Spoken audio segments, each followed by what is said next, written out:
Hi, welcome to our Homestead series. We hope this will be of enjoyment and informative. We don't know everything, we don't do everything perfect, but what we do know works for us. In these economic times, people have been talking about a back to the land movement or getting back to a more simple way of life. The transformation from the comforts of city dwelling and our modern way can be a little different going back to the homestead. I won't say complicated, but there are some things some people should know. So I hope you enjoy this series. Thank you for watching. Okay, I'm canning my beans today. You can pick these from the garden just the other day. They're both green and yellow beans, as you can see, and you can them both exactly the same. I'm doing a cold pack method today, and that means that you don't pre-cook the beans before you can them. All you do is cut the ends off the beans, and then cut them into pieces about 1 inch long, like that, and trim the ends off the other end. You can also break these by hand if you prefer, and then you just drop them into your jar. You want to pack them well, but not too firmly, because as they cook, they will expand and contract a little bit, and you don't want to break your seal.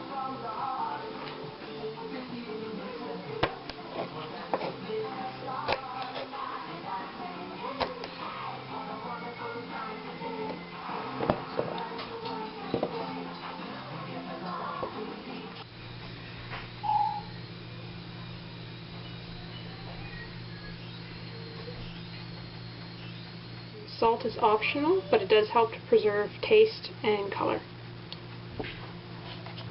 After you've put the salt in the jars, if you're using it, fill the jars with boiling water and leave 1 inch of head space.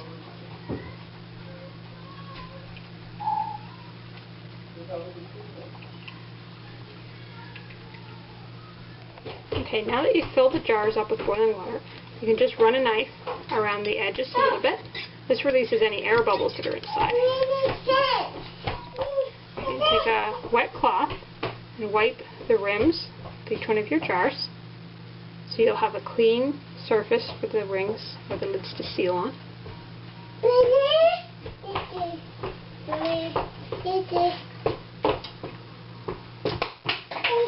Now we're going to put the lids on our jars.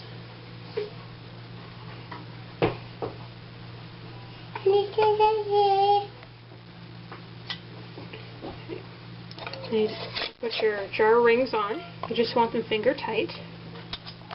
This is my larger Miro canner. It holds, I think it's about 17 pint-sized jars or 7 quart jars at a time. So when I'm doing larger batches, I use this instead of my small little Presto. I have about 2 to 3 inches of water, hot water in the bottom, and you can see on the bottom there is the canning rack to keep the jars off the bottom. Now I'm just going to start putting my beans in.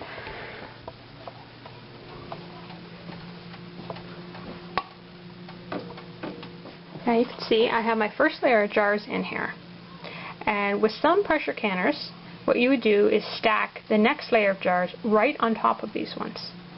This particular canner came with 2 of these jar holders. So that's all you do is set that one in on top of those jars, and then you place your second layer on. Unlike water bath canning, the jars don't actually have to be inside the water to can. The water in here is only to create the steam pressure to achieve the temperature you need for canning. Put the next layer on just like that. Once you set your lid on, and then turn it to lock it into position, and then you turn the temperature up to maximum, and you just wait for the water to come to a boil.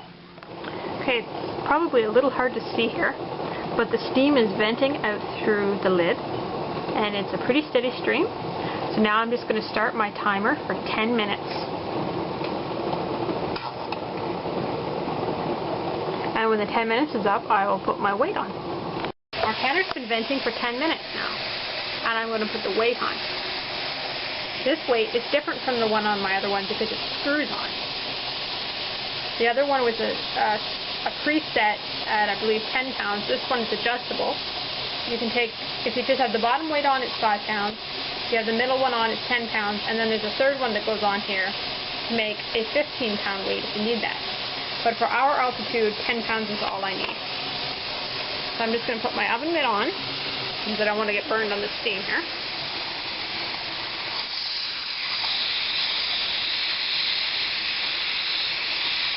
And twist it on.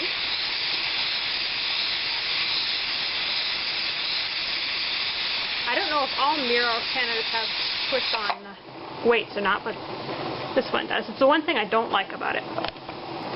So now we're just going to wait for this to start rocking, and once it starts, we will turn the pressure down, or turn the temperature down, until it just starts to rock gently. Okay, our burner died on us while we were trying to can these, so we've moved them over to the small burner, and thankfully it's able to keep up.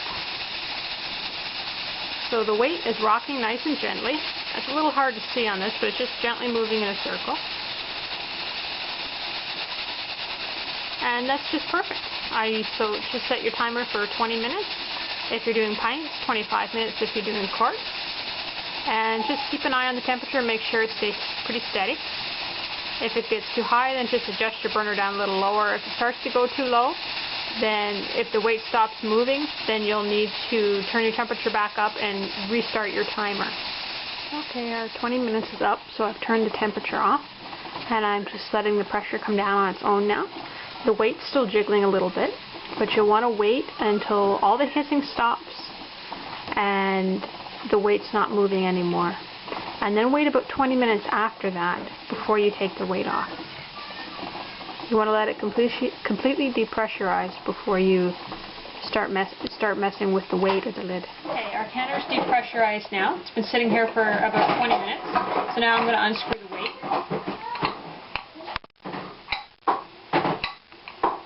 This is the one thing that I don't like about the canner, as I said, is unlike the Presto, this one screws on and off, so it's just sitting there, so it takes longer.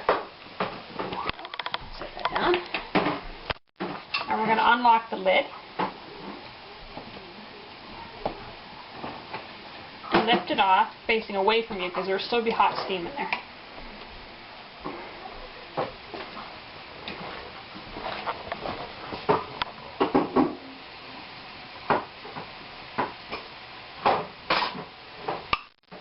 You can hear them starting to feel already. And we're just going to take them out and set them over here. Now these ones are probably a little bit overdone because of our canner giving us trouble this afternoon on with our burner, but this should still be okay.